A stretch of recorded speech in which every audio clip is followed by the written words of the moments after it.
तेणु भाषा को आग को नवा दरकार आ भाषा लिपि निहाती आवश्यक।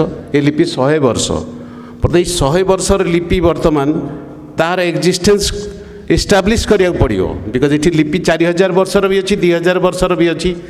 आपण जदि सचेतन न हेबे आपण मानकर जो आग धाड़ीर लेखक लेखिका माने जदि योगदान न करिवे ताहले ये भिड़ भितर निजको आगू आगू नेबे केमिति। तेणु ये गुरुदैत्य सम्मानित अतिथि आउ जो लेखक कविवृंद अछंती संताली भाषा रे मु तांको अनुरोध करी कि एटा एक गुरु दायित्व आपण माने निर्वाह करुछंती सेति यथेष्ट धन्यवाद।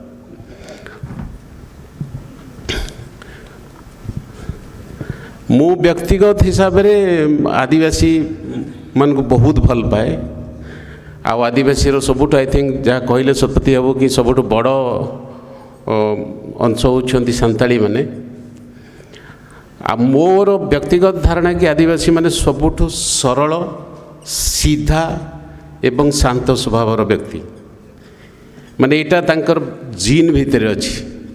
मुझे बहुत खुशी आपण मानकु सेतिपई माने आपण मानकु नेकी गर्व भावना रोची आमर। तेणु ये जो भाषार जन्म शतवार्षिकी पालन होची